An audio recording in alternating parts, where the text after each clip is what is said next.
Kamusta po sa mga kapwa kusinera? Itong asawa ko nga po ay nagre-request ng buko salad mango overload. Yummy! Yan nga po ay mahilig po talaga siya sa mangga.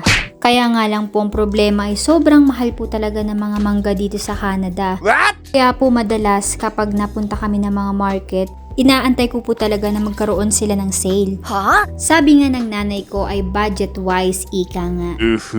Day off niya nga po kaya eto po magpapaka-wifey muna tayo, no? Ewan ko ba pero ang hirap talagang tanggihan kapag ang asawa mo ay nagre-request ng something, you know?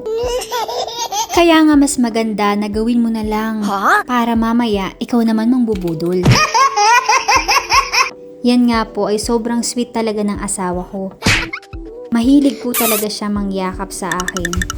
Ay wag lang talaga sa iba. Ay hihiwain ko talaga yung mangga. Ayan di ba? May mga kanya-kanya po tayong way kung paano po tayo gumawa ng buko salad. Kaya kanya-kanyang trip lang yan.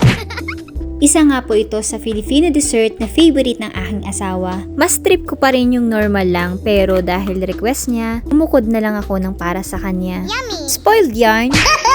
Ganyan lang po kasimple gumawa ng buko salad, mango overload. Sobrang spoiled naman talaga ako sa aking asawa. Yes! Kaya bawi-bawi din pag may time. Bye-bye!